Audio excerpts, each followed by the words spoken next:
இன்னைக்கு புதுசா ஒரு கட்சி ஆரம்பிச்சிருக்காரு ஒருத்தர். அவர் மேடையில் என்ன பேசுறான்னு தெரியவில்லை, சண்டை பிடிக்கிற மாதிரியே பேசுறான் தான்.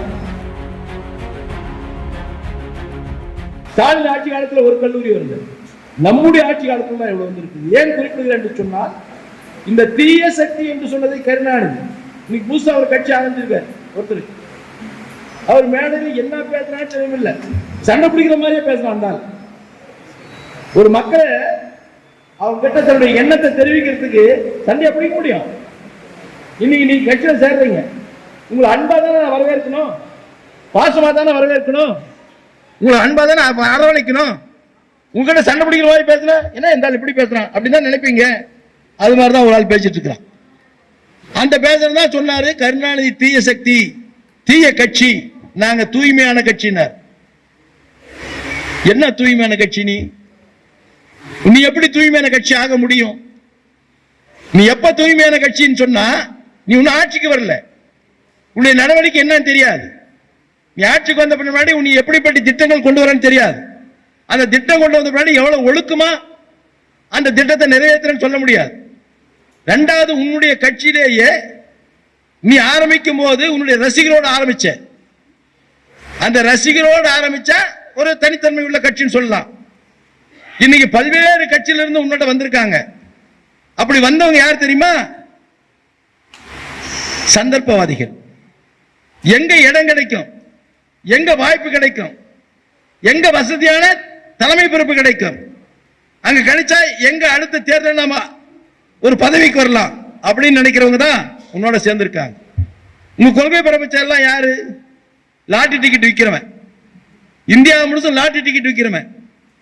அவர் ஏற்கனவே ஒரு கட்சிக்கு போனார், திமுக வந்தார், அங்கிருந்து வெளியேறி விடுதலை சிறுத்தை கட்சிக்கு வந்தார்.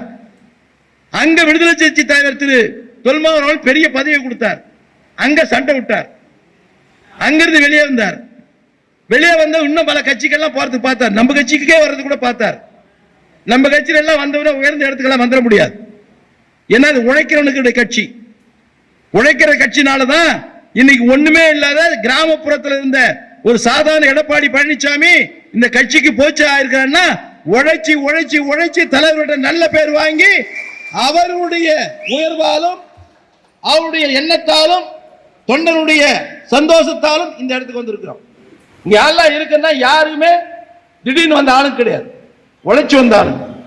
அவர்கிட்ட இருக்கிற ஆளுங்க சந்தர்ப்பவாதிகள், ஏதோ ஒரு வகையில் ஒரு பதவிக்கு வந்து. அது மாதிரிதான் நம்ம கட்சியிலிருந்து ஒரு ஆள் போயிருக்கான், நம்ம கட்சியிலிருந்து ஒரு ஆள் போயிருக்கார், திரு செங்கோட்டையன். இந்த செங்கோட்டையன் யாருக்கு தெரியும்?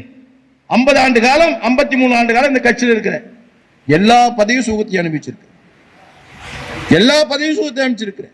எத்தனை முறை அமைச்சரான, அந்த அமைச்சராகிறதுக்கு யார் காரணம்? இந்த கட்சி காரணம். அந்த பதவி கிடைக்கிறதுக்கு யார் காரணம்? இந்த கட்சி காரணம். இன்னைக்கு பொருளாதாரத்தில் மிகப்பெரிய உயர்ந்த இடத்துல இருக்கிற பல கல்லூரிகளை வச்சிருக்கிற, பல நூற்றுக்கணக்கான ஏக்கர் நிலங்களை வச்சிருக்கிற, அதுக்கு யார் காரணம்? இந்த கட்சி காரணம்.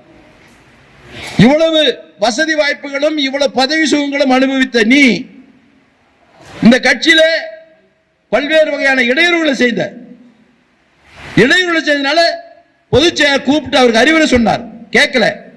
பொது இடத்துல போய் கட்சியினுடைய தலைமையை கெடு வச்சா யார் வைப்பா? ஒரு கட்சி தலைமைக்கு நீ கெடு வைக்கலாமா? அந்த கட்சி ஒரு கட்டுக்கோப்பா இருக்குமா?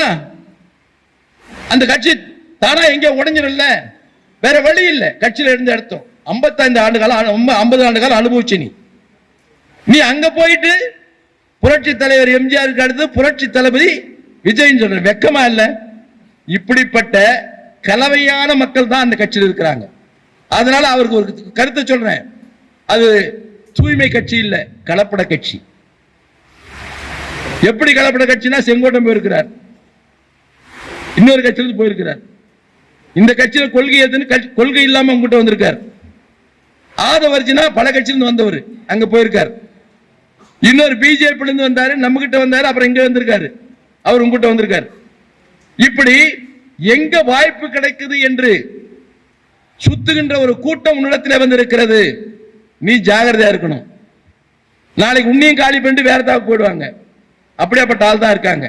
ஆனால் இந்த இயக்கம் இந்த மக்களுக்காக உருவாக்கப்பட்ட இயக்கம், தமிழ் மக்களுக்காக உருவாக்கப்பட்ட இயக்கம் அனைத்து இந்திய அண்ணா திராவிட முன்னேற்ற கழகம். புரட்சி தலைவர் எம்ஜிஆர் அவர்கள் கட்சி விட்டு நீக்கியவுடன் உண்மையான அண்ணாவுடைய கொள்கைகள் திரு கருணாநிதியால் மறக்கடிக்கப்படுகிறது. அண்ணா எண்ணிய எண்ணங்கள், அண்ணா அவர்கள் சிந்தனையில் உதித்த சிந்தனைகள், இதையெல்லாம் நிறைவேற்ற வேண்டும் என்று சொன்னால் அண்ணாவுடைய திருப்பதியில் இயக்கத்தை உருவாக்க வேண்டும் என்று மக்களுக்காக உருவாக்கிய இயக்கம் அனைத்து இந்திய அண்ணா திராவிட முன்னேற்ற கழகம். அந்த இயக்கத்தில் இன்று நீங்கள் இணைந்திருக்கிறீர்கள், மிக்க மகிழ்ச்சி. உங்களை நாங்கள் வரவேற்கிறோம். உங்களோடு இணைந்து நாங்களும் செயல்படுகிறோம். இனி நாம் ஒரு குடும்பம். எந்த நிகழ்ச்சியானாலும் நகர கழக செயலாளத்தில் சொல்ல வேண்டும், மாவட்ட செயலாளத்தில் சொல்ல வேண்டும். உங்களுடைய அனைத்து நிகழ்வுகளும் நாங்களும் கலந்து கொள்வோம். ஒரு சந்தோஷமான நிகழ்ச்சி என்று சொன்னால் நேரடியாக வந்து வாழ்த்துவோம். ஒரு துயரமான நிகழ்ச்சி என்று சொன்னால் உங்களுடைய துயரத்தில் நாங்களும் பங்கு கொள்வோம். அப்படிப்பட்ட இயக்கம் ஒரு தாய் உணர்வுள்ள இயக்கம், ஒரு சகோதரத்துவம் உள்ள ஒரு இயக்கம் அனைத்து இந்திய அண்ணா திராவிட முன்னேற்ற கழகம். அந்த இயக்கத்தில் இருக்கின்ற நீங்கள் உங்களை வருக வருக என்று வரவேற்று அமர்கிறேன். நன்றி, வணக்கம்.